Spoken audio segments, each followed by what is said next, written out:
Mas, pessoal, eu não sei como vocês vão querer conduzir aqui a nossa conversa.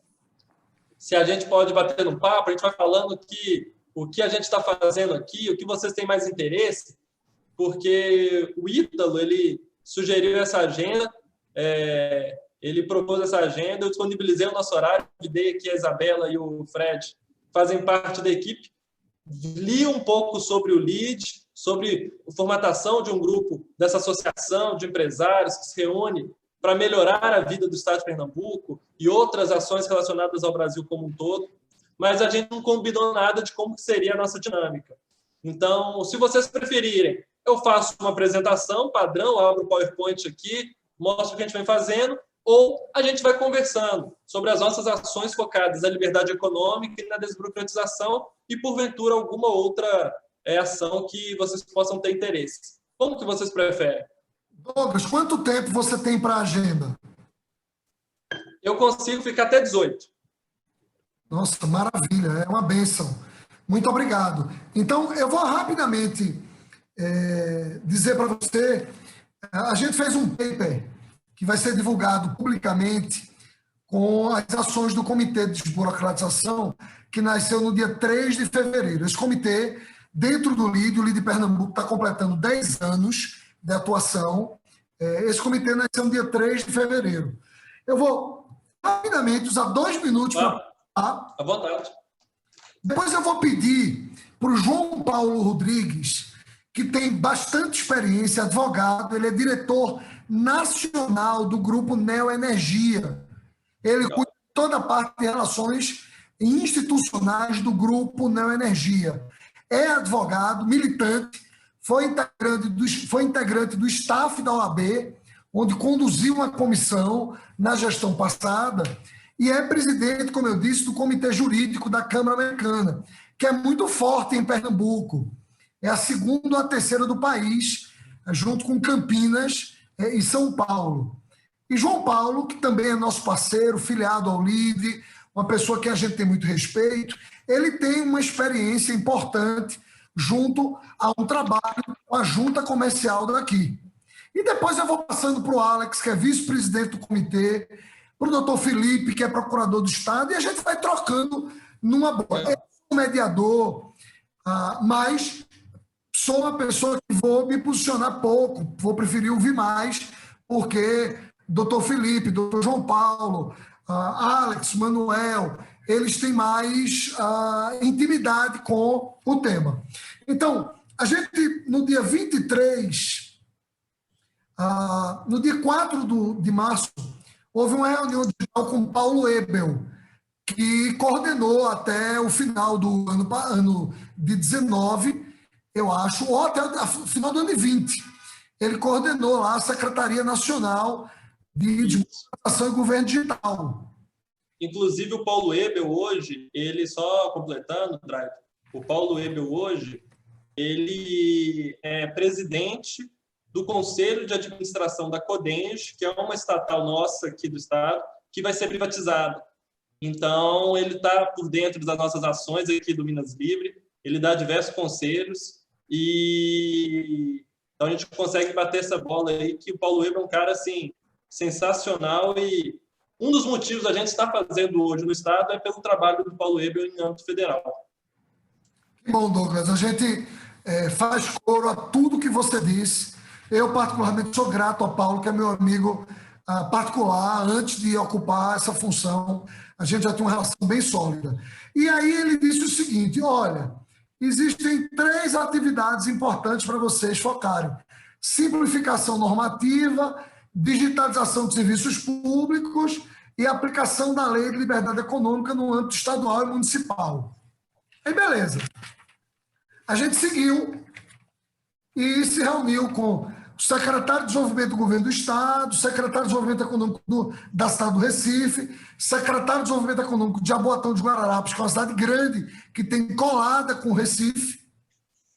E no dia 7 de abril, a gente conversou com o André Ramos, que é um pernambucano, diretor da DREI, do Departamento Nacional de Registro Empresarial e Integração.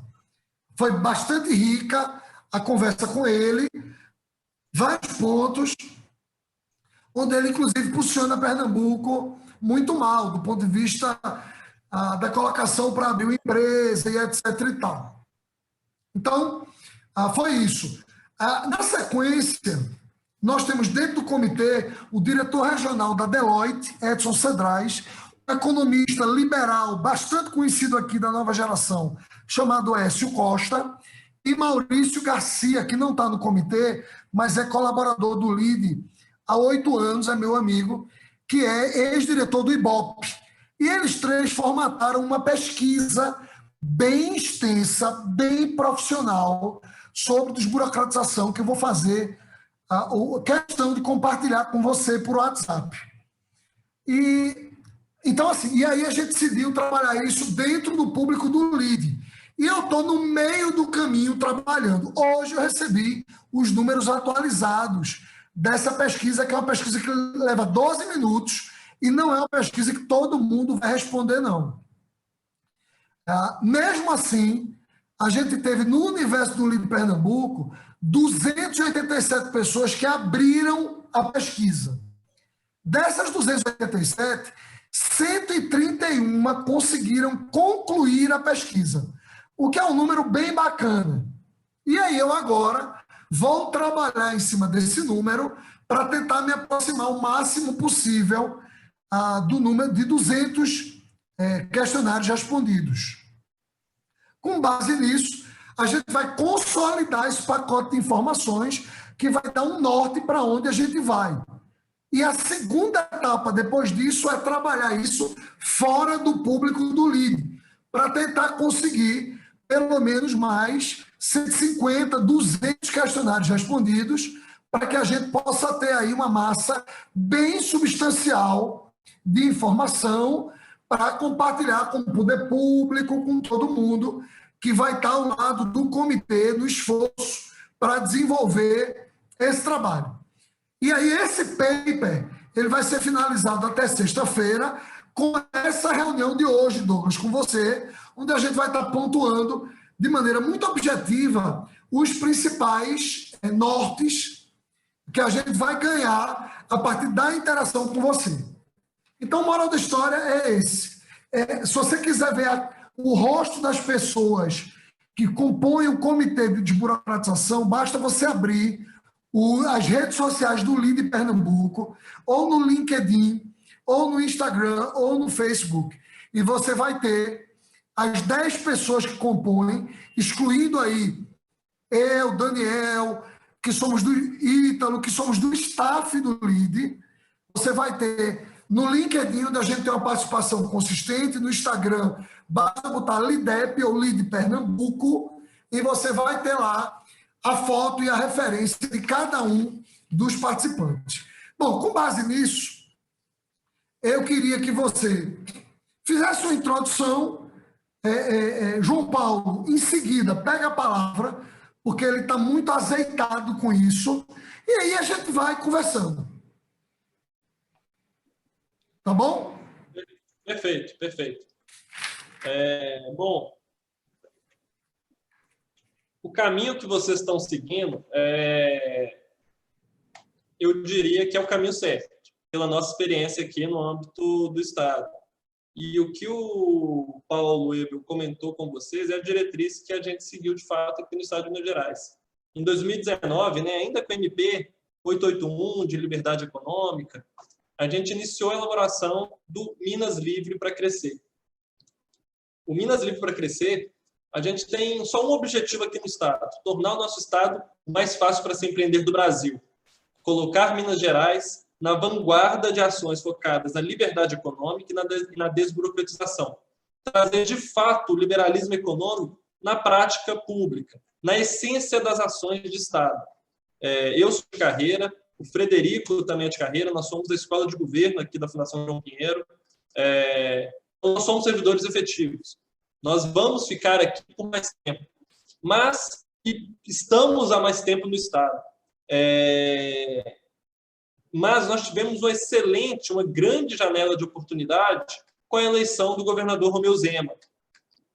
O governador Romeu Zema ele foi pautado numa proposta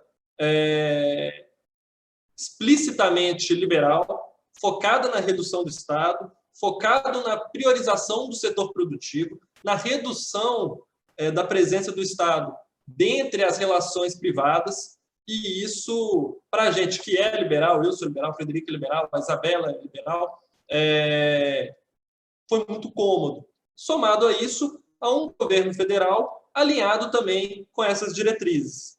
Então, nós tínhamos uma janela de oportunidade aqui no Estado em que propiciou o nascimento de um programa como o Minas Livre para Crescer. O Minas Livre para Crescer, ele trabalha nesses três eixos que você já citou, Drayton. Primeiro, regulamentação da liberdade econômica no âmbito do Estado. Segundo, revogação, atualização e mudanças de procedimentos dos nossos órgãos estaduais, envolvendo CISEM, envolvendo Secretaria de Meio Ambiente, Corpo de Bombeiros, Vigilância Sanitária, Junta Comercial, Departamento de Estradas e Rodagens, Instituto de Patrimônio Histórico, enfim, todos aqueles que tenham ações de regulamentação e fiscalização do setor produtivo. E o terceiro item, o apoio para que os municípios apliquem também essas prerrogativas. Lembrando que Minas Gerais, gente, eu acho que, não sei se é do conhecimento de vocês, acho que vocês podem até ficar um pouco assustados, nós temos aqui 853 municípios. É o maior estado, é o estado brasileiro com o maior número de municípios. Eu não sei quantos municípios tem Pernambuco, mas eu arrisco dizer que é 10 vezes menos.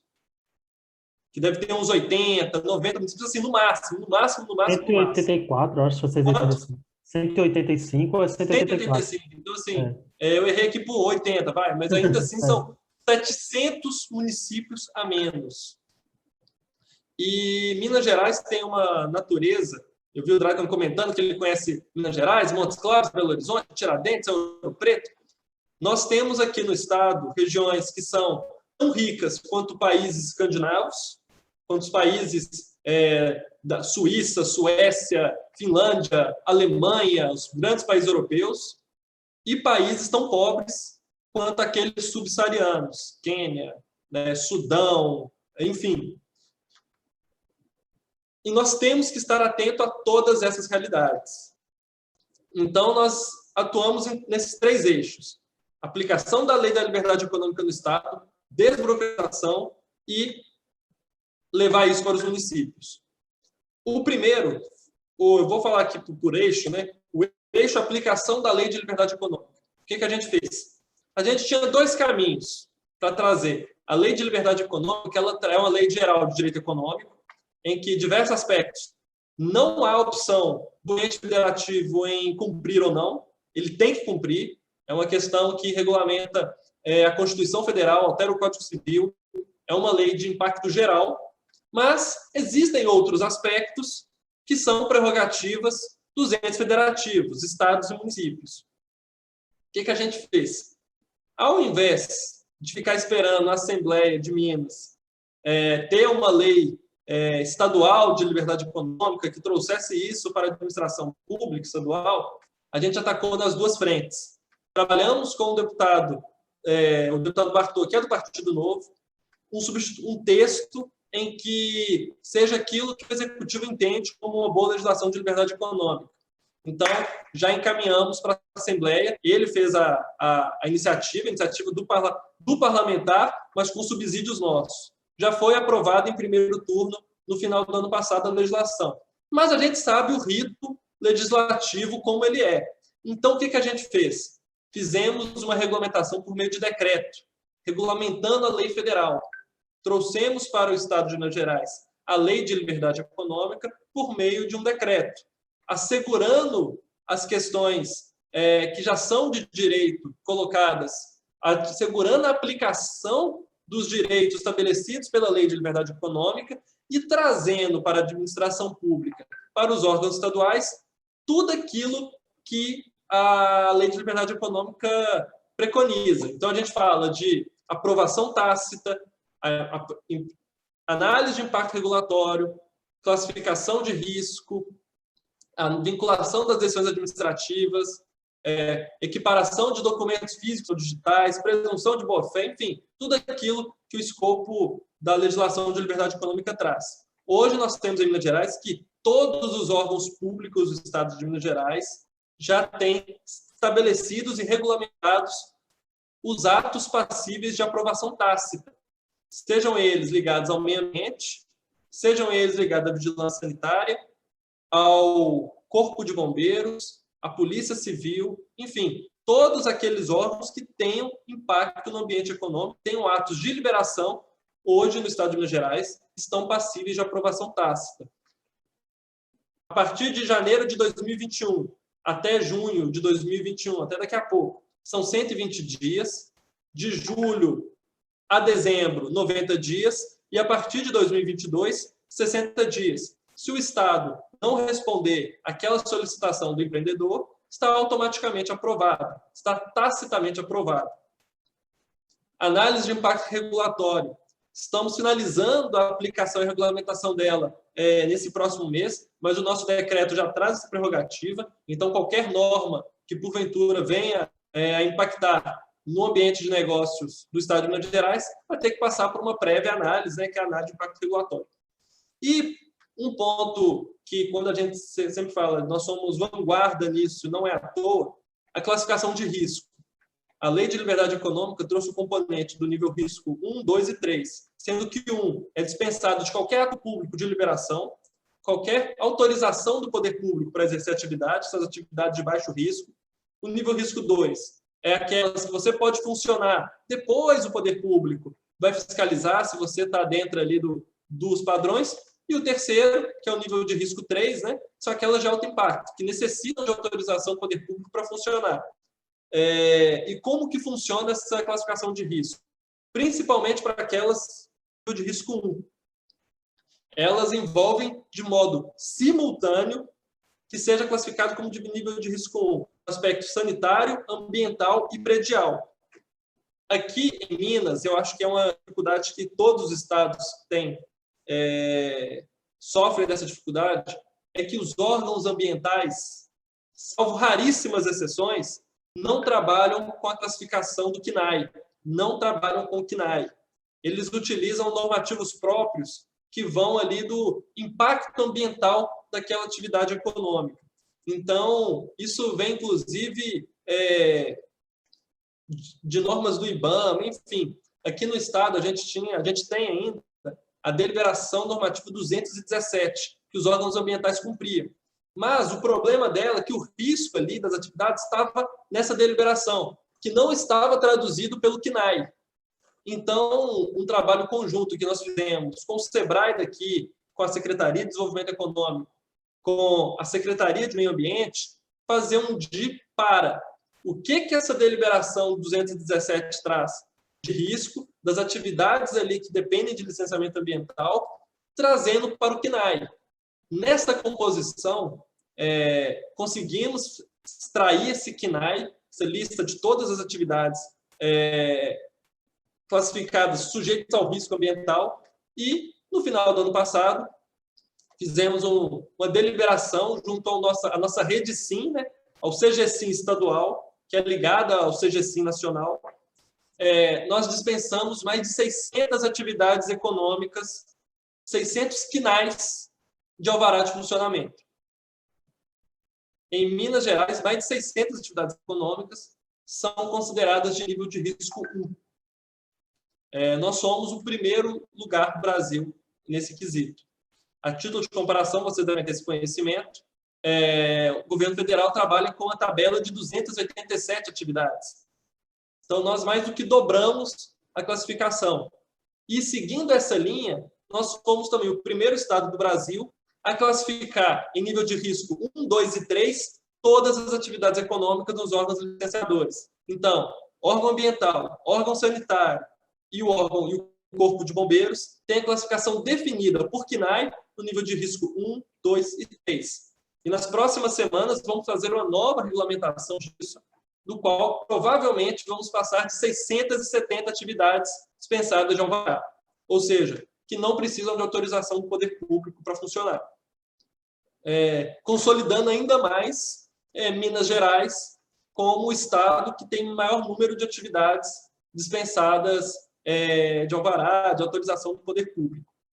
Então, no âmbito do estado, na aplicação da legislação da liberdade econômica, inclusive, na semana passada eu bati uma bola com o Paulo Weber para discutir isso, algumas questões do governo federal, e, de fato, não tem estado no Brasil que está fazendo o nosso trabalho da forma e da magnitude que nós estamos estabelecendo. Então, para a gente é um motivo de orgulho, mas a gente não fica satisfeito, a gente sempre quer ir mais e mais e mais. Essa foi a ordem, inclusive, do governador Romeu Zema. Ele falou assim, olha, eu quero, no mínimo, o que o governo federal faz. É no mínimo. Então, a nossa missão aqui é, de fato, trazer mais liberdade para os nossos empreendedores. E tem dado muito certo.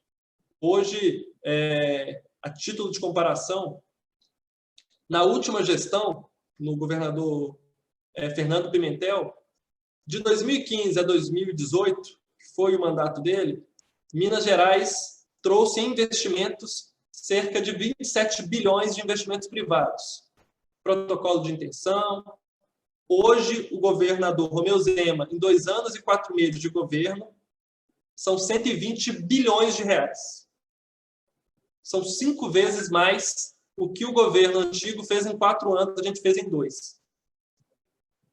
Isso reflete uma gestão séria, mas que prioriza o setor produtivo, que é aberto ao setor produtivo, a negócios, a soluções que viabilizem novos investimentos. Esses mais de 100 bilhões em investimento, só esses empreendimentos têm uma repercussão direta de 55 mil empregos diretos. Em Minas Gerais, do ano passado, eu não sei como foi a performance de Pernambuco, mas nós fomos o estado que teve o maior saldo relativo de emprego do Brasil, em pandemia. Geramos mais de 40 mil saldos positivos de emprego em 2020, no qual houve maior restrição econômica desde a Segunda Guerra Mundial, em que as atividades tiveram que parar. Tivemos um momento aqui que as coisas pararam. Belo Horizonte, do prefeito Calil, foi a capital que ficou mais fechada no mundo, em termos de funcionamento das atividades em relação à Covid. Então, todo esse arcabouço leva a investimento e a geração de emprego. E não só isso, não só a aplicação da legislação de liberdade econômica, que está impactando nosso setor produtivo. Aqui, a atração de novos investimentos, fortalecimento das empresas mineiras aqui já estabelecidas. Além desse processo que o Minas Livre trouxe da aplicação da lei, nós fizemos algo diferente, que o governo federal fez. O governo federal abriu, dentro do próprio órgão público, dentro das próprias estruturas do governo federal, um prazo para que os órgãos olhassem para os seus normativos e revisassem. Se não me engano, foram 18 meses que eles colocaram para os órgãos revisarem, para fazerem a alteração das leis, senão as normas perderiam efeito. Isso de normas infralegais, né? Decretos, portarias, resoluções, enfim. Aqui a gente fez um pouco diferente. Nós abrimos um fluxo e um canal de comunicação direto com o setor produtivo.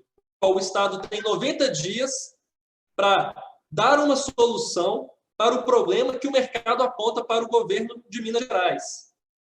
Então, qualquer normativo estadual está sujeito à apreciação do setor produtivo. E o Estado ele tem 90 dias para, de acordo com aquela proposta em que o setor produtivo tem que falar qual é a norma, qual é o impacto que ela causa, qual é a proposição de mudança que o setor produtivo está sugerindo, aonde que é feito a sugestão do setor produtivo, ou se Minas Gerais, por exemplo, tem uma norma inovadora em relação ao resto do mundo, que só aqui faz e que está prejudicando o setor produtivo. E nós temos 90 dias para dar solução para isso, junto aos órgãos proponentes. Então, nós recebemos demandas do órgão ambiental, do órgão sanitário, da junta comercial, de todo tipo. Caso não tenha uma resolução entre setor produtivo e órgão público, pode ser um sim. Por exemplo, eu quero que mude o decreto estadual relacionado à proteção ambiental do Pequi, por exemplo. o setor produtivo apresenta uma proposta falando que tem que revogar essa norma. Se o órgão ambiental concordar, ele fala assim, beleza, eu concordo, eu estou vendo que essa norma aqui não faz sentido, e quando que ele vai mudar? Olha, a gente tem um cronograma de alterar essa norma até agosto de 2021. Então, até agosto de 2021, essa norma tem que estar revogada. Ou uma contraproposta do órgão que foi provocado. Olha, não tem como revogar a norma, mas a gente pode fazer uma contraproposta de que até 10 PQs o empreendedor, o cidadão, ele pode cortar. Passou disso, ele tem que pedir autorização para o ente público. Setor produtivo, você está de acordo? O setor produtivo vai falar se sim ou não. Se ele falar que não, segue a proposta dele. Se ele falar que sim, resolveu esse problema aí, na medida em que houve um diálogo entre o setor produtivo e o órgão público para chegar ao melhor denominador comum naquele momento. Mas caso haja uma insistência, aliás, e também pode ser um não embasado, fala, olha, o pequi é uma árvore milenar que tem ali a cura do câncer e a gente não pode parar não pode abrir mão de nenhum pequi no estado de Minas Gerais. Setor produtivo, você está de acordo? Pô, eu sabia que ele tinha ali a cura do câncer. Então, até um não embasado, a gente faz esse trâmite. Mas, se não houver convergência, se não houver entendimento entre setor produtivo e órgão público, nós subimos com isso ao governador. Então, o governador, ele vai falar assim, pautado ali das informações, tanto que o setor produtivo colocou, quanto o órgão público defende ali a posição dele, ele vai tomar uma posição, se é para avançar ou não. Então, nós temos um juiz, que é o governador, para a gente não ficar com propostas e demandas ad eterno. E esse ciclo tem 90 dias para se concluir, para se fechar. Então, essa é a forma no qual o Estado entendeu a melhor forma de... Porque eu, Frederico, nós somos burocratas, em que pese o meu lado liberal aqui, de querer reduzir o Estado ao máximo, eu não sei o que o setor produtivo passa. Eu não sei o que o empreendedor lá na ponta sofre. Não tem ninguém melhor do que ele para me falar aonde está o problema. Então, nós fizemos uma articulação muito forte às entidades empresariais, Federação de Indústrias, associações comerciais, câmaras de dirigentes lojistas, a FEComércio, sistema de cooperativas, enfim, fizemos essa articulação junto a essas entidades para elas passarem para a gente aonde que o calo está apertando. E, além disso, fizemos também a revogação de mais de 400 normativos que não fazem sentido, são obsoletos, estavam em contradição com norma estadual, norma federal, e temos mapeados mais 1.700 normas para serem revogadas. Então, a gente espera que até o final de 2022, mais de 2.000 normas sejam revogadas aí, sejam tiradas do arcabouço jurídico do Estado de Minas Gerais. É o Felipe que é o procurador do Estado, né, de Pernambuco. Então, ele sabe muito bem... Eu sou procurador do Estado da Paraíba, mas Felipe é pernambucano, procurador do Estado na Paraíba, e o pai dele é decano na Assembleia Legislativa aqui. Legal. Você entendeu o histórico dele aqui. Bacana. Então, o Felipe sabe, como procurador, como são as leis e normas do Estado. Vão sendo criadas, que nem o órgão público sabe mais o que ele tem que fazer, ou regulamentar, ou deixar de fazer. Então, nós temos mapeado mais de 2.000 normas para isso. Só para você chamou a atenção esse fato, trabalhei de 4 anos na Cefaz Paraíba, né, como coordenador jurídico da Cefaz. E, assim, o que eu sinto mesmo é que até a fiscalização editorial ela não sabe o que está vigente, o que é que não está. Assim. E aí, na dúvida, em prejuízo do cidadão. Infelizmente. É isso. Essa é a que acontece, né, infelizmente. É isso. E gera uma insegurança jurídica enorme. Enfim, é ruim para todo mundo. É ruim para o setor público, é ruim para o empresário, é ruim para todo mundo. Então, essas são as frentes de atuação dentro do Estado de Minas Gerais, dentro do arcabouço institucional do Executivo Estadual, tendo articulação, inclusive, com a Assembleia Legislativa, quando são pedidos de alteração de legislativo estadual e etc., nível federal também. E a terceira parte, uma parte importantíssima, é levar isso para os municípios. A política pública, as coisas acontecem no âmbito do município. O prefeito que faz a política pública de verdade, lá na ponta, que tem impacto direto no cidadão. Então, nós preparamos, eu vou até pedir licença e abrir aqui o nosso guia de liberdade econômica. Está todo mundo vendo? Nós preparamos um guia que coloca do início ao fim de como o município tem que aplicar, ele pode aplicar a política de liberdade econômica e de desburocratização. Então, aqui é um guia robusto, com definição do que é liberdade econômica, quem ganha, o panorama da liberdade econômica no mundo, uma breve introdução, quais são os principais pontos da lei da liberdade econômica, e aqui a gente já propriamente dito em como aplicar um município livre para crescer, fazendo alusão ao nosso programa, que é o Minas Livre para Crescer, aqui seria o município livre para crescer. Então, pegando o caso aí do Drayton, seria Tiradentes livre para crescer, Ouro Preto livre para crescer, aqueles municípios que aderirem à legislação de liberdade econômica, com a forma como ele deve fazer, tem a fase preparatória, quais são os caminhos que ele tem que fazer para executar essa política, a fase de implementação, quais são os resultados. A gente tem aqui tudo. O que fazer com a emissão de alvará, cobrança de taxa, classificação de risco, atos de liberação, enfim. A gente traz do início ao fim o que o prefeito, o gestor público municipal tem que fazer para implementar as diretrizes da lei de liberdade econômica no seu município. E nós temos, ao final, um modelo de decreto, um modelo de minuta que o município pode utilizar para fazer essa regulamentação da lei da liberdade econômica. Temos a resolução de um programa de desburocratização, copiando esse trâmite que nós instituímos aqui do setor produtivo poder dar pitaco e a prefeitura poder aplicar essa metodologia de escrutínio das normas públicas. Temos aqui as dúvidas frequentes, inclusive elaborada pela Confederação Nacional dos Municípios, das principais dúvidas voltadas à liberdade econômica, aplicação da liberdade econômica do município.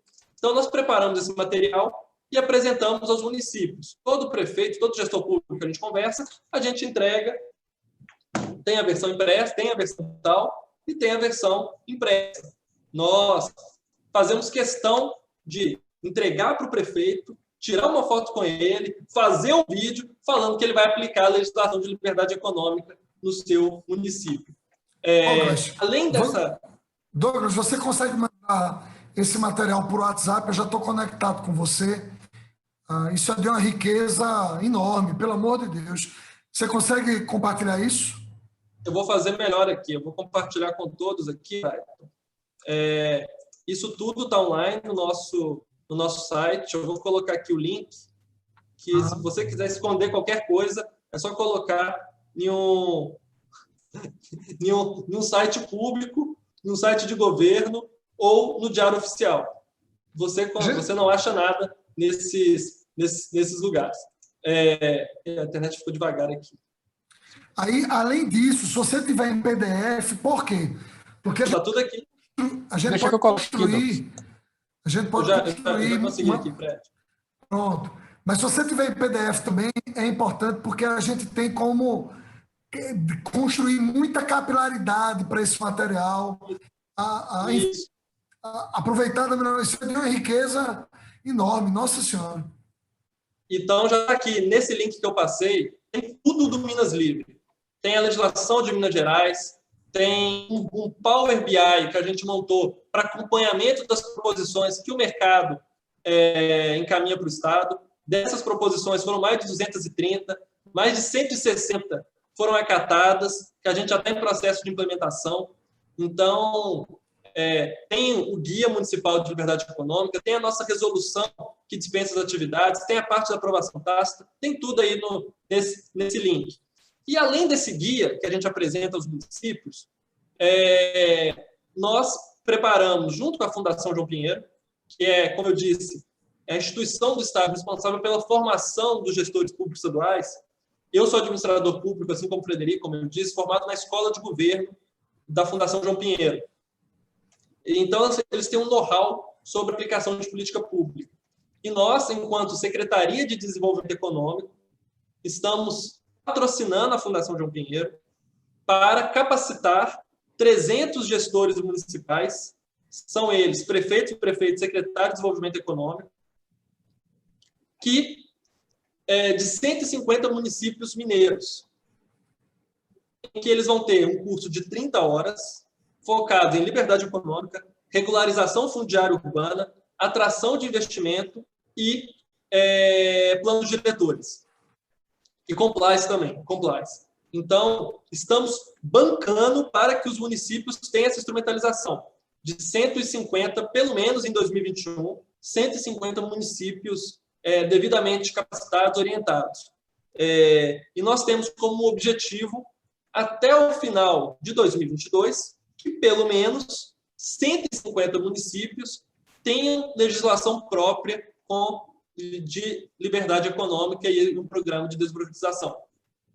Além disso, o Fred ele coordena a equipe do Minas Livre para Crescer, no qual é uma equipe exclusiva para essa política, que nós temos contadores, advogados, administradores, empresário, inclusive. A gente tem um empresário agora na nossa equipe, que a gente trouxe da CDL-BH para ter essa visão empresarial dentro do grupo, para conversar com o empresário, que é exclusiva para apoiar o município na implementação. Então, fazemos reuniões técnicas, fazemos workshops com as prefeituras, além dessa capacitação.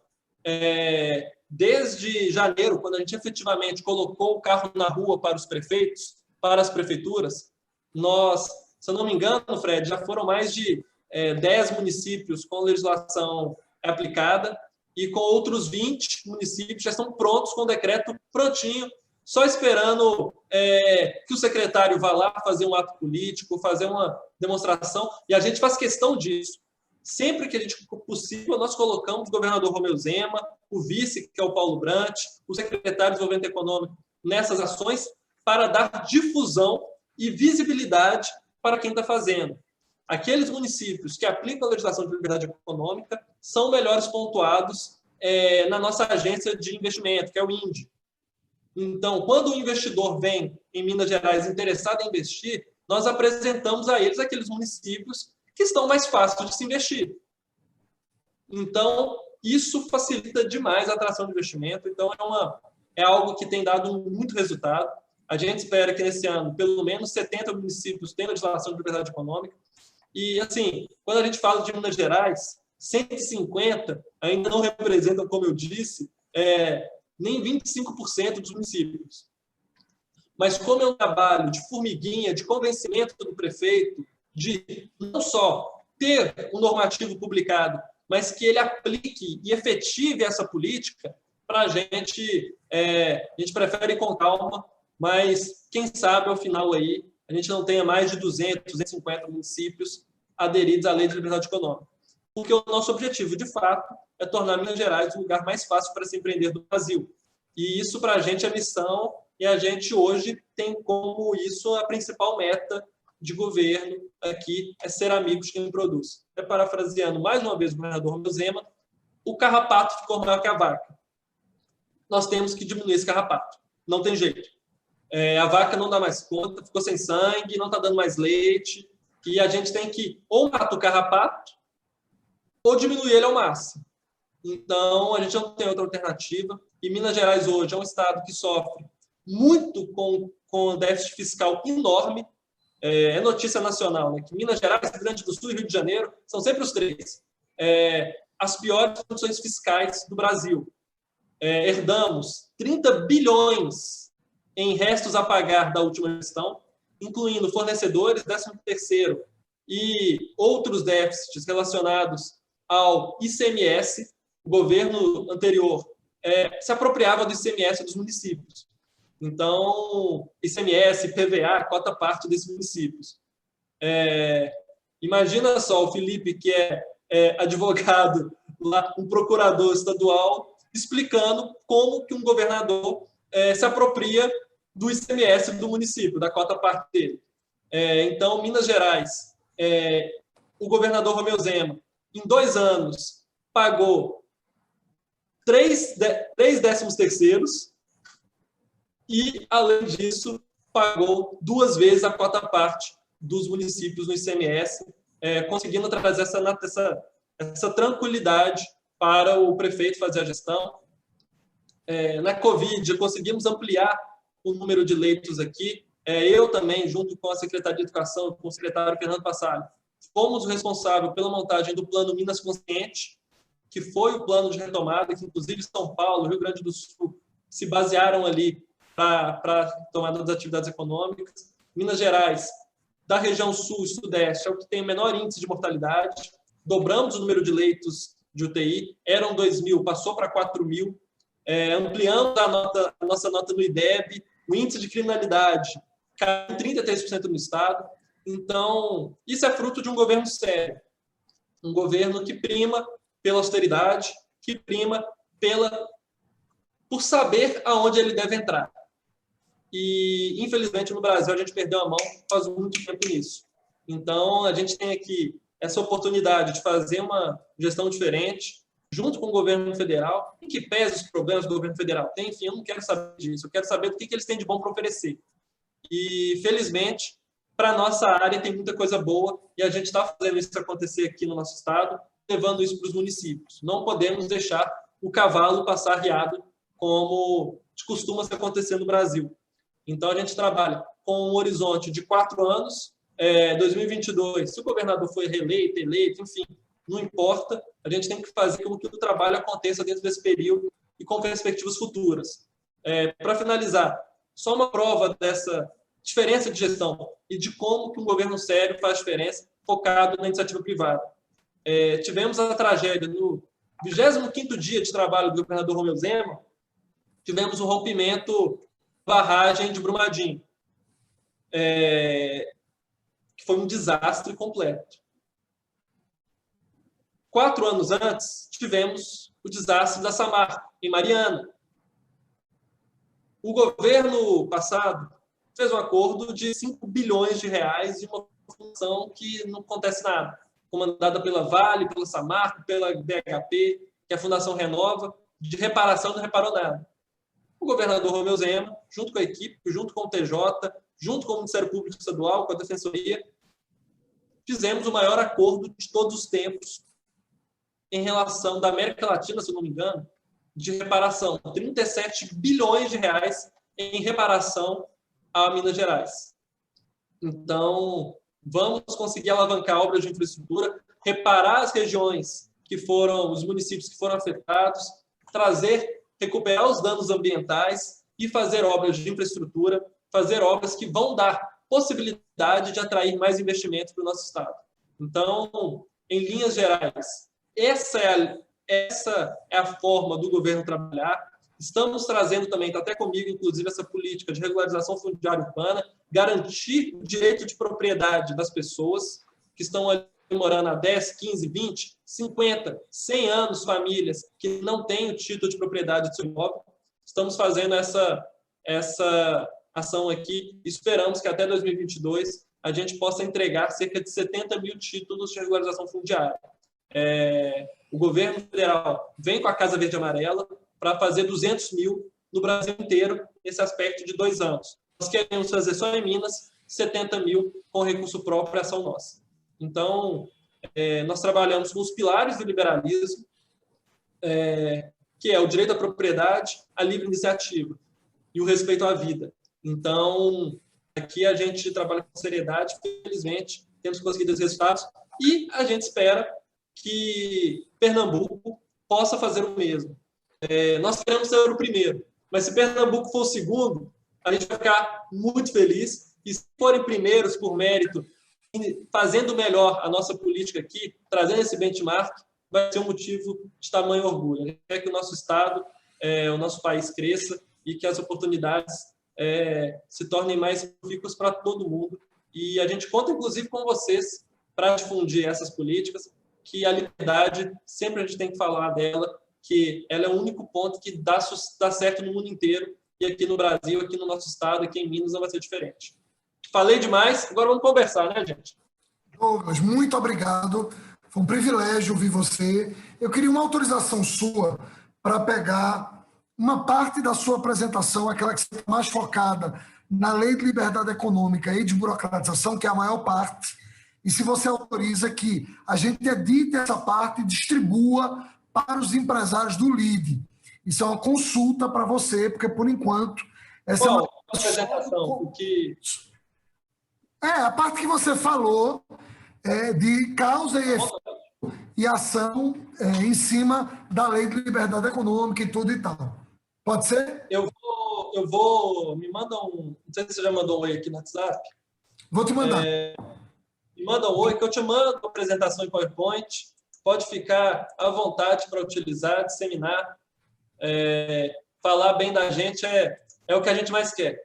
Hoje, com muita felicidade, nós somos referência. O governo federal trata a gente como referência. O Sebrae Nacional trata as nossas ações aqui como referência. E para a gente é uma honra. Inclusive, eu estendo aqui, se for o caso, a gente vai para Pernambuco, conversa com o secretário, com quem for, porque para a gente, nós temos o dever de defender a liberdade, defender ações como essa. Então, eu me coloco à disposição, Frederico, tenho certeza que se o secretário tiver essa possibilidade de agenda também, ele vai fazer o mesmo, porque só assim que a gente vai crescer. Não tem muito, Douglas, não tem muito para onde correr. E essa era a segunda consulta. Eu vou articular uma agenda aqui, junto, logicamente, com o comitê, depois de validar com o comitê, ao longo do primeiro semestre, para que você possa vir aqui, como parte do trabalho do comitê, conversar com os gestores e com quem estiver interessado, você, o secretário, enfim, a gente articular isso, tá bom? Muito obrigado pela abertura. Para a gente usar bem o seu tempo e o tempo que você delimitou, eu queria passar a palavra para João Paulo Rodrigues. João é advogado, é diretor nacional do Grupo Neo Energia, é uma pessoa que tem bastante experiência também com o tema e vai interagir com você aí. Obrigado, Drayton. Drayton, eu aprendo fácil, viu? Eu vou fazer feito você fez no nosso último encontro. Eu vou ali, não tenho mais nada para falar depois dessa explanação do Douglas. Maravilhosa. Mas brincadeira à parte, obrigado, Douglas. Cumprimento aí a todos que estão representando o Estado no teu nome. Veja, eu vou dar uma pivotada aqui no que eu ia comentar, tá? Porque eu de fato encontrei aí na tua fala muito do que eu pensei em comentar, a título aqui de provocação e até para receber aí alguma resposta de vocês. Mas de fato você já disse. Eu só queria citar um episódio aqui que mistura o particular com o profissional, e fazer uma provocação do que é que eu acho que de mais valioso você falou aí, que eu acho que é aplicado à nossa realidade. Bem, eu digo que a burocracia se divide em dois momentos, tá, na minha vida. Quando eu era advogado, era o que mais me doía, porque eu não encontrava a capacidade ou o ambiente para uma prestação de serviço efetiva com um ambiente tão burocrático. Aquilo se tornava uma amarra até para quem está acostumado e é formado para atuar nesses ambientes. Depois que eu passei para... E aquilo me doía enquanto representante ali, mandatário dos clientes. Quando eu passei para o mundo corporativo enquanto executivo, eu passei a ver do outro lado do balcão o quanto isso custa, né? O quanto isso é negativo para o ambiente. É negativo do ponto de vista de compliance, do ponto de vista de emprego, do ponto de vista de inovação. Isso é caríssimo. Isso desvia o foco, né? E grandes organizações como a que eu trabalho hoje sentem demais. Isso eu acho que todos sentem. As maiores sentem ainda mais porque elas têm uma capilaridade que permite comparar estados, e quando a gente compara estados, isso é uma dor enorme, né? O caso que o Drayton pediu para eu citar aí foi um caso na JUSEP, né, a Junta Comercial do Estado de Pernambuco, lá em 2017. Começou por várias dores, né, de várias pessoas, mas eu me lembro que a minha particular na época é que eu dizia o seguinte: olha, a gente não consegue fazer um registro na JUSEP, a gente consegue em todos os estados, com dificuldades, mas conseguimos, nos estados que a gente atuava, e aqui em Pernambuco a gente não conseguia. E aí a gente fez um trabalho ali dentro da outra associação para fazer uma contribuição. Essa contribuição gerou efeito? Gerou. Certamente teve um resultado positivo e exitoso. Mas o que é que ficou de lição para mim ali, e que encontrei na tua fala, Douglas, e que eu queria explorar um pouquinho mais? É que a gente vive num país que lei pega e lei não pega. A gente vive num país, e aí, a semelhança do restante do mundo, que a tecnologia pode vingar ou pode não vingar. E eu acho que a grande transformação está realmente numa cultura, uma cultura de desburocratização, porque não adianta essas sugestões, essas propostas, esse pelo menos é o aprendizado que eu trago, desse caso e de outros, sem que a gente tenha um ambiente para fiscalizar, para arbitrar conflitos, você falou muito disso, para criar um canal de denúncia para a população ser ouvida, criar um fluxo de análise. Quando você falou isso, eu praticamente aqui comemorei, né, porque eu acredito mais nisso. Acho que isso é paralelo às providências legislativas, e a sua ideia do decreto é perfeito, né? Para que esperar tanto por uma lei que tem lá um rito mais complexo? Vamos direto no decreto e quiçá até para que decreto, né? Em algumas situações, se a gente já tem aí legislação suficiente, às vezes é mudar o modelo mesmo, exigir que os órgãos cumpram o que está na lei, né? E criar um ambiente de incentivos. Outra coisa que você falou, você disse que você dá ao empreendedor um ranking, estou usando aqui a palavra ranking, não sei se foi exatamente isso, mas que compare os seus municípios, você estimula, né? Você já está praticamente criando o que eu também pensei em comentar. Então, é um pouco aqui do depoimento que eu queria deixar, Douglas, Drayton, todo mundo, porque efetivamente encontrei aqui e procurei aqui citar o que ele falou e o que eu pretendia falar, porque realmente encontrei nesse benchmark de Minas, nas palavras do Douglas, realmente coisas que eu acho relevantíssimas, e que eu trago aí dessa minha experiência e desse caso particular da JUSEP, onde parte foi incorporada, a parte que era estrutural, que realmente dependia de alguma alteração, mas a outra parte, que dependia da formação dos profissionais, de um compromisso com a prestação do serviço, de um modelo mental, de um mindset, essa não aconteceu. E não vai acontecer, porque a burocracia ela tem uma coisa interessante, né? Ela vai se aperfeiçoando. Não é um trabalho que você termina de desburocratizar, você tem que estar numa constante, permanente, porque a burocracia é um processo natural, na verdade, né? A cada momento a gente incorpora um pouco mais de segurança, um pouco mais de etapas, um pouco mais de redundância, e se a gente não trabalhar o tempo todo para derrubar essas barreiras que são naturais, de novo, assim, são cíclicas, realmente eu acho que a gente não avança efetivamente, ou pelo menos não transforma o ambiente definitivamente. Então, assim, tem que ser uma constante. Então, Drayton, não vou esticar muito a corda aqui, não. Queria, de novo, assim, parabenizar o Douglas pela extensa, mas não menos profunda explanação. E que bom que eu ouvi tudo que eu queria falar, só que de forma muito mais concreta, né, e detalhada do que eu pretendia. Era um pouco disso. João Paulo, Obrigado, João. Até para concluir, até para pegar esse seu gancho, a gente brinca que vocês são do setor empresarial. A maioria aqui é do setor empresarial, do setor produtivo. Todo mundo tem suas empresas, sua atuação. Burocracia é igual custo. Você tem que cortar todo dia. É unha, vai crescendo. Sempre vai ter uma norma nova para você mudar, para você frear, para você aferir. Porque senão, de novo.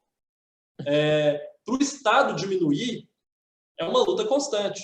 E vou ser sincero, eu só entrei nessa linha de frente em que pese todo o meu amor pela liberdade, pelo liberalismo, porque o governador Romeu Zema comprou a ideia, comprou o apoio. Se não tiver o apoio do governador, se não tiver o apoio forte de uma secretaria, as coisas não andam. Os órgãos ambientais, órgãos de controle, de regulamento, órgão de controle, a gente fala para o TJ, para a promotoria, enfim, mas aqueles órgãos que têm um papel de controlar a atividade econômica, eles não querem perder poder. E quando a gente fala de liberdade econômica, de desburocratização, é perder poder, é diminuir a presença do poder público, é diminuir a capacidade do Estado interferir na vida do privado. Então, é uma briga constante aqui. De vez em quando chega uma reclamação na governadoria da minha parte, o Douglas está mandando aqui na minha secretaria, falando para tirar norma, bater norma. Não, mas eu estou sendo pago para ser chato. O pagador de imposto, isso é um outro termo que a gente usa aqui em Minas também, que não tem contribuinte, não. que tem pagador de imposto. Ninguém contribuiria com o Estado se fosse livre, se todo mundo quisesse. Não, é pagador de imposto. Aqui a gente dá nome certinho ao boi, é pagador de imposto.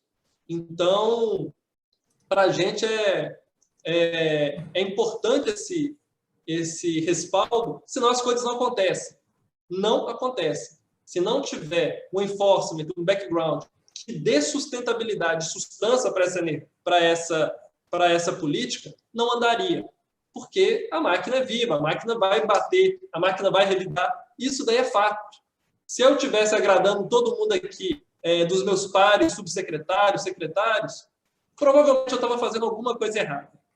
Já recebemos e-mails mal criados, recados tortos, enfim, as coisas acontecem. Mas, felizmente, tem andado e os próprios servidores, a maioria deles, a alta gestão, tem entendido, comprou a ideia, entenderam que já não dá mais para eu ter um passivo enorme de documentos em serem analisados. E as novas leis, a lei de abuso de autoridade, a própria lei de liberdade econômica, trazem prerrogativas que colocam em risco o próprio risco do funcionário público ser responsabilizado, a responsabilização. Então, tudo isso veio no momento certo para a gente, tem dado certo. E, João Paulo, eu estou vendo aqui que a Neoenergia, estou lembrando, ela faz parte dos consórcios de uma usina hidrelétrica de Baguari, aqui em Minas, que eu faço parte do Conselho Fiscal. Isso. Então, e fazemos parte também do Comunitas, né? Que o governador aí, que vocês participam também. isso, É um ambiente muito legal também para discutir esses temas como o de hoje. Isso. Então, a gente tem essa relação aí, meio... Já fui muito para governador Valadares, muito. Muito. Vamos lá. Alex Brennick é vice-presidente do Comitê de Desburocratização e também do Conselho de Gestão. É empresário, empreendedor, fundou um grupo e atua aqui em Pernambuco há mais de 20 anos. Boa tarde, presidente Drayton, amigos do comitê, Douglas, Frederico, Isabela.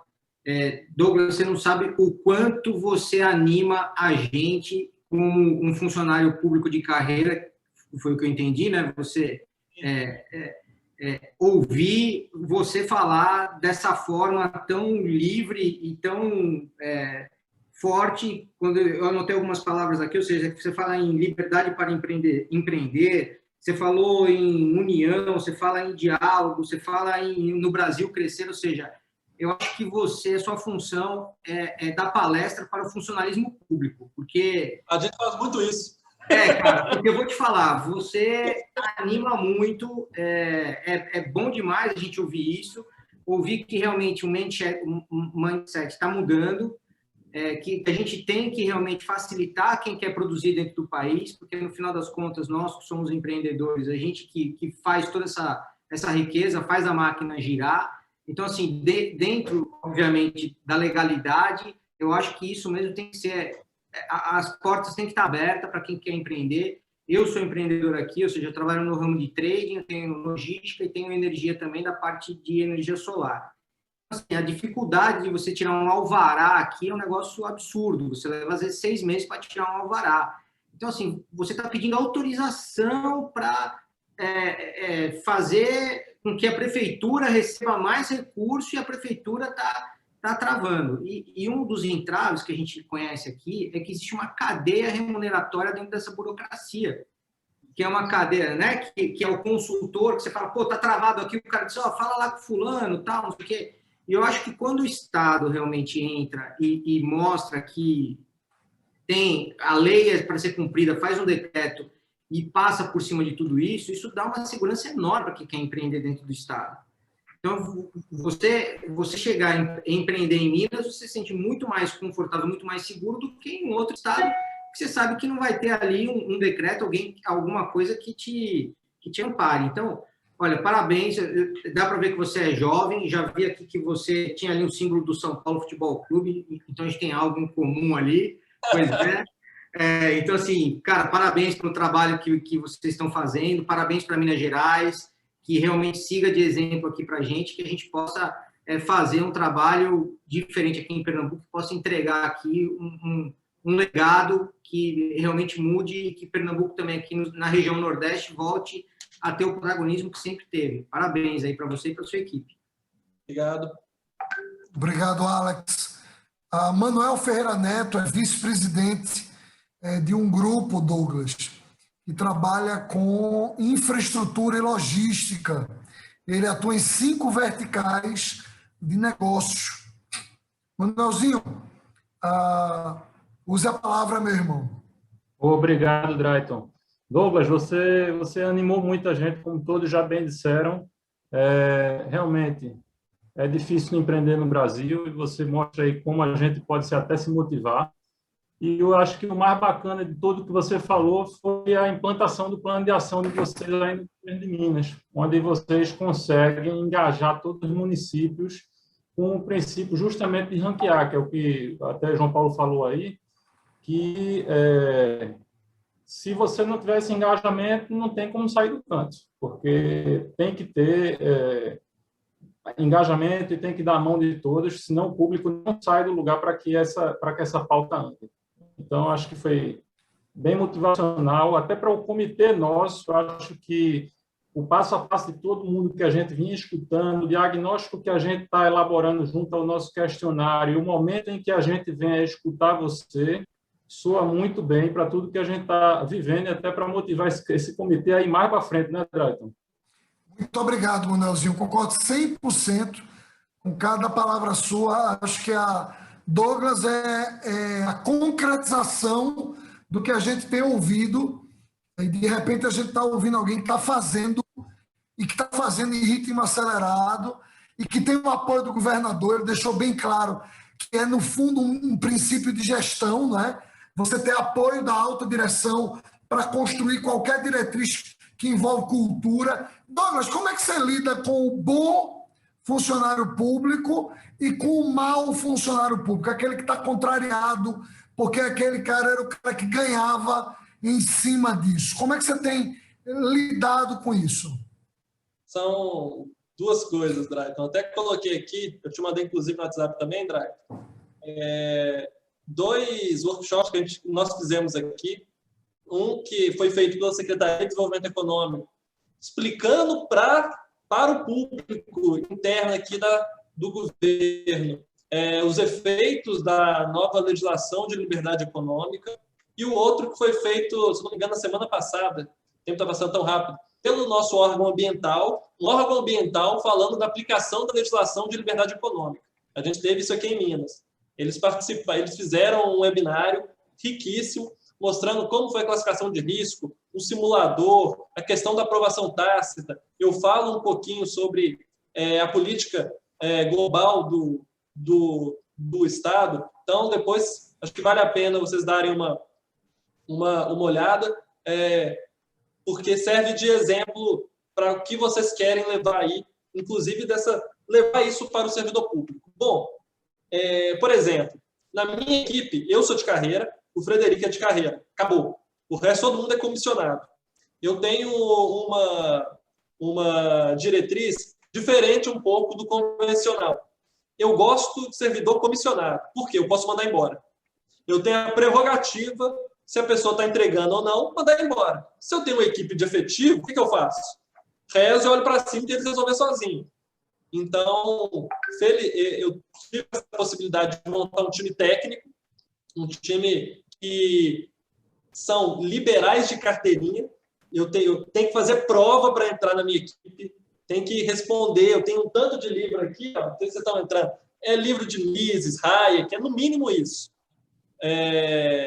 Vou em Instituto Liberal, buscar contador liberal, como eu disse, enfim.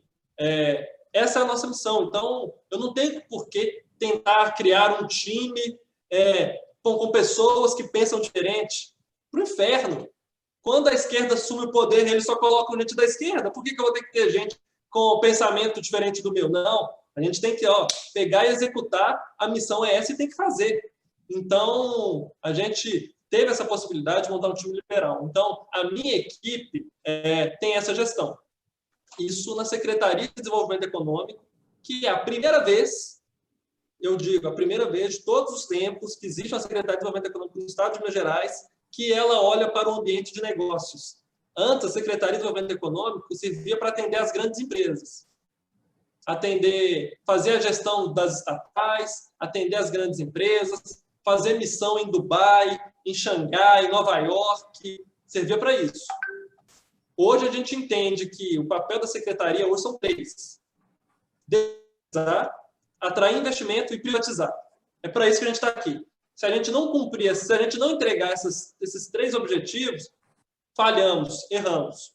Então, felizmente, hoje a secretaria tem um secretário, que é o Fernando Passalho, que é de carreira.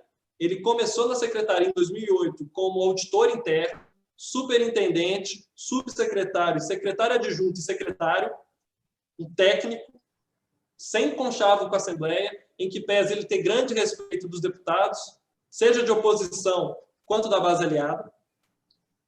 Um técnico que entende disso daqui, entende desenvolvimento econômico, já foi empresário, então a gente respeita os técnicos. E o governador Romeu Zema, Drago, respondendo, ele formou uma equipe técnica que os gestores têm autonomia para formar seus times. Então, quando o servidor ele faz a coisa bem feita, a gente elogia, passa para frente e muitas vezes ele é promovido. Eu era diretor, passei a ser superintendente, hoje eu sou subsecretário. O secretário era superintendente, subsecretário, virou secretário. Então, quem faz é reconhecido aqui no nosso estado. E para aqueles que não fazem, a gente tem 2 caminhos. Se ele for comissionado, exonera, ponto. Se não está, a pessoa que mandou e-mail mal criado para a gente, sem querer, foi sem querer, coitado, foi exonerado. Eu liguei para a secretária de meio ambiente e falei, olha, fez isso. Quer que continue? É assim, ela, não, porque tirou. E quando é um ato que a gente vê que é deliberado para não acontecer, que tem alguma coisa a mais, esses pequenos poderes, a ver com corrupção, obviamente a gente encaminha para a Controladoria Geral do Estado esses casos, não tem nem discussão. Aqui no Estado, pessoas que tenham... claro que não dá para vigiar todo mundo, cuidar de todo mundo, mas quando é de conhecimento, quando a gente tem notícia, a pessoa é afastada até apurar. Na maioria dos casos, as notícias têm fundamento, né? E tem alguns casos em que, às vezes, demora. Às vezes, demora. Aí a gente tem 2 caminhos.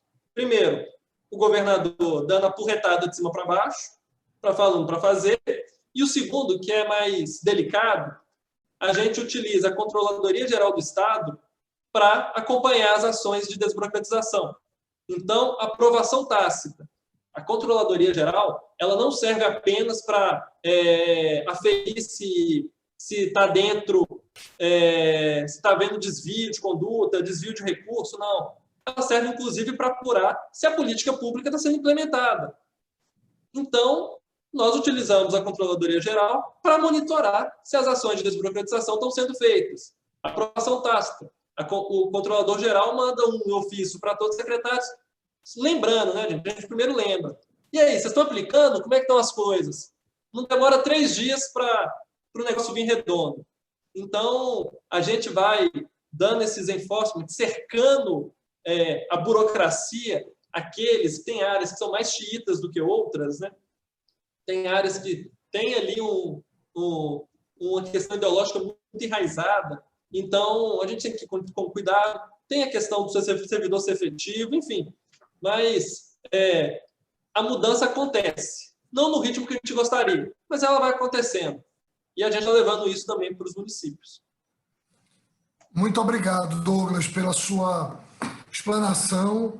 Eu vou estender aí, Ítalo. Por favor, coloca aí. A gente vai fazer uma live em algum momento, próximo aí, convidar o Douglas, ouvir ele sobre a possibilidade de ouvir o secretário, aquecer uma programação em cima desse case aí. Amanhã à tarde, Douglas, eu vou passar a tarde revendo essa apresentação toda para poder fixar melhor os pontos e fazer um resumo aí bacana desse trabalho, eu e o Ítalo. Eu queria terminar passando a palavra a doutor Felipe, que é diretor jurídico do LIDE, um cara que apoia muito a gente. Samantha, você gostaria de interagir com o secretário Douglas? Oi, Dayton, tudo bom? Desculpa, eu tive umas instabilidades aqui, mas sim, eu tenho uma pergunta a fazer também. Por favor. Depois do Felipe. Pode fazer.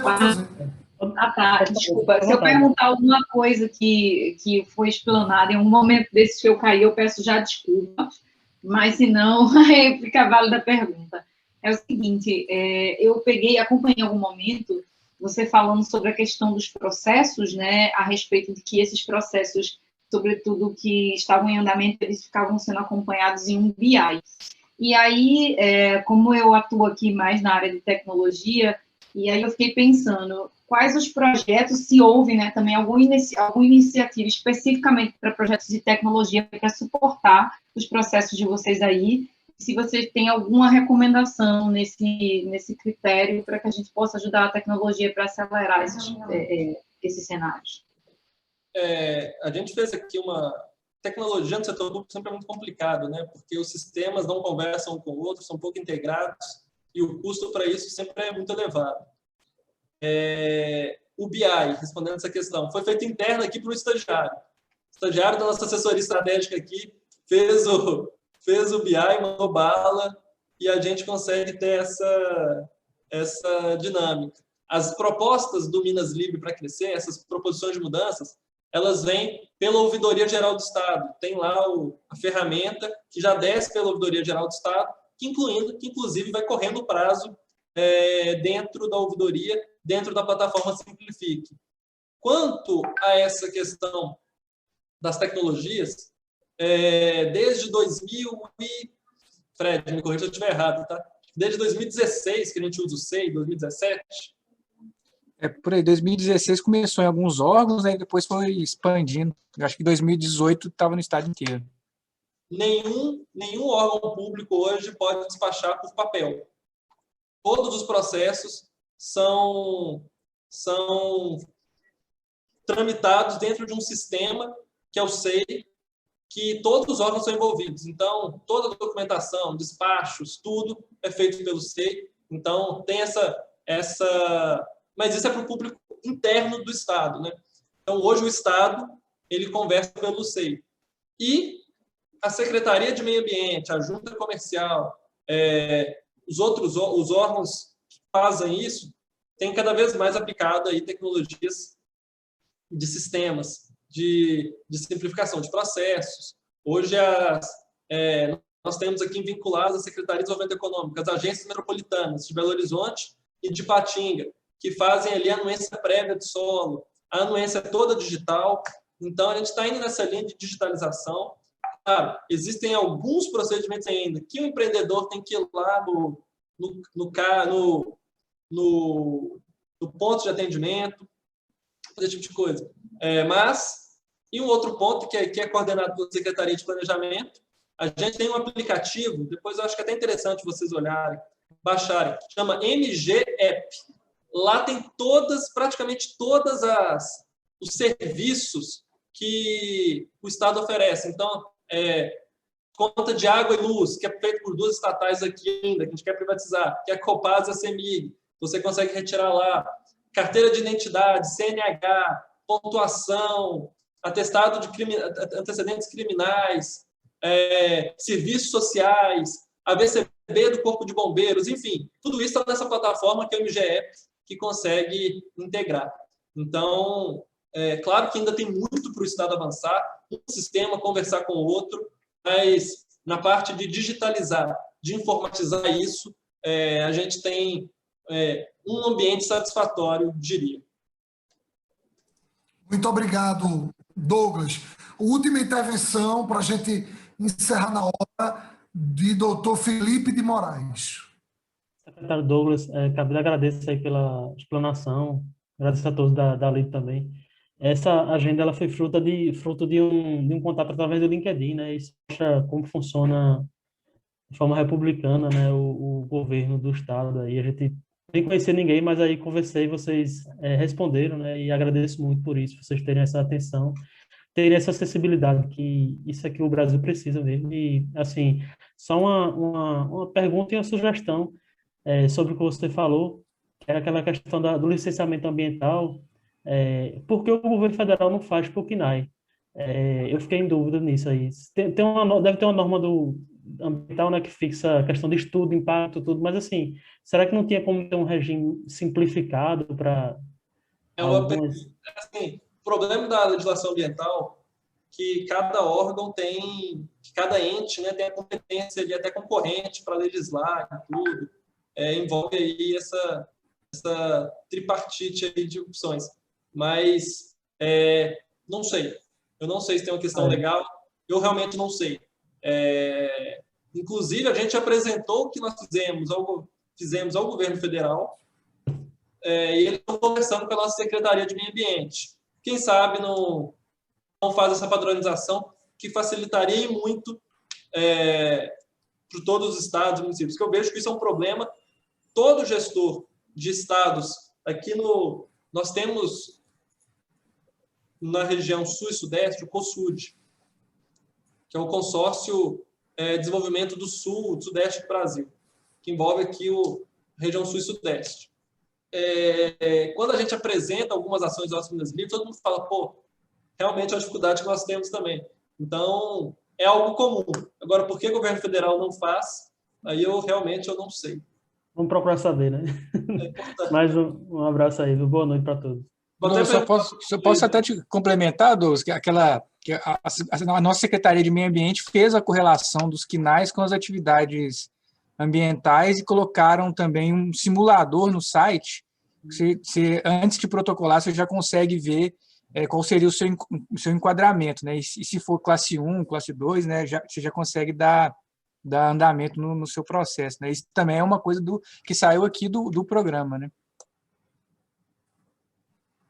Bom, muito obrigado, Frederico, pela complementação aí, a observação. Douglas e Isabela, agradecer muito ao time de vocês usar esse tempo de maneira tão generosa, tão objetiva, tão didática, tão pedagógica.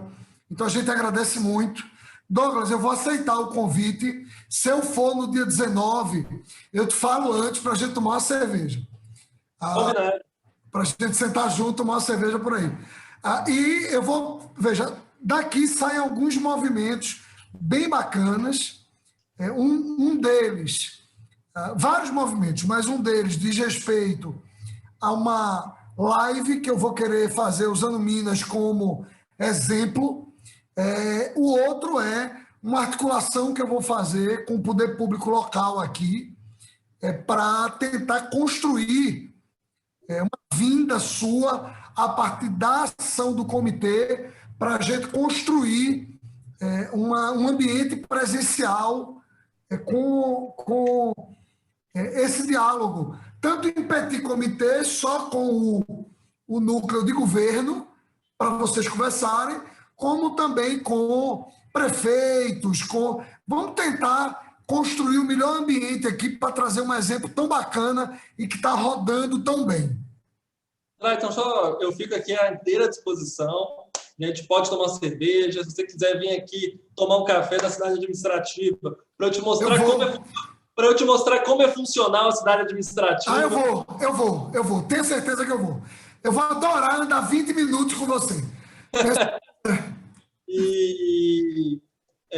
Tem uma questão importante, assim, da nossa parte, a disponibilidade está 100%, que vocês precisarem do nosso apoio, mas, por exemplo, a mentalidade da gestão importa muito, acho que vocês perceberam isso.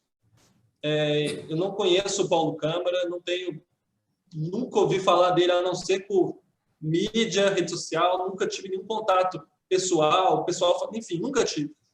Mas o partido dele não é um partido notadamente... socialista. Exatamente. Então, assim, essas questões, a gente sabe lidar com isso. Tem prefeito do PT aqui que quase beija a gente na boca quando a gente faz uma agenda dessa. Então, isso não depende muito de partido, mas esse convencimento o gestor tem que querer, esse é um ponto. Então, tem que ver se, de fato, tem essa abertura no governo, vocês têm esse trânsito aí, vocês são bem influentes, e para a gente fazer essa agenda, mas ter essa reflexão, né, que essa questão ideológica importa. Eu vou te responder. O Paulo Câmara é um homem de bem, meu contemporâneo de faculdade, é um homem de bem, eu atesto isso, e outras pessoas também. Não existem condições políticas, eleitorais, para romper na escala que Minas pode fazer isso. Por quê? Porque o funcionalismo público tem um papel, um establishment importante aqui para movimentar a eleição mesmo. Então, os sindicatos que dão suporte ao poder público, as diversas categorias aqui, então, e eles próprios são servidores de carreira. Então, é mais complexo. Não significa dizer que não haja abertura para implementação parcial, mas é impensável pensar na escala que você tem a liberdade. Mas o simples fato de trazer, ouvir, construir a influência por si já é muito digno, já é muito factível e alguém tem que fazer isso. Então, a gente está se propondo a construir esse processo de sensibilização. Em que escala essa sensibilização vai atuar? A gente vai acompanhar. O importante é você saber que, sim, são pessoas decentes, são pessoas que têm critério, responsabilidade. O Paulo Câmara, em particular, é uma pessoa de muita responsabilidade e muito critério, mas ele está envolvido num contexto que, na cerveja, eu vou te contar. Acho que eu não vou deixar aqui registrado na nossa live pela amizade, respeito que eu tenho com todos que formam o governo. Você olha para mim, inclusive você percebe que eu tenho um olhar socialista. Então, você percebe a minha dificuldade de compartilhar qualquer informação aqui diferente disso. Não, estou brincando para a gente descontrair, mas sim, eu vou construir esses caminhos, esses movimentos, e quero agradecer mais uma vez muito a você, estendeu esse agradecimento a Isabela, a Frederico e ao governo de Minas. Lembrar a você que no ano passado eu fiz uma live com o governador de Minas Gerais, está no canal do YouTube do Lide Pernambuco, que é um canal bem estruturado, tem muito conteúdo de qualidade, é só procurar no YouTube Lide Pernambuco, você vai encontrar uma conversa com o Zema e você vai sentir meu perfil. Fui muito franco conversando com ele sobre algumas coisas e tudo e tal, e foi muito boa a conversa com ele. Tenho muito respeito pelo teu governador e por tudo que está acontecendo em Minas. Tá bom? Vamos saber. Só complementando um pouquinho o que o Drake falou, Douglas, na realidade é o seguinte, a gente não quer saber qual é o P que venha na frente da legenda.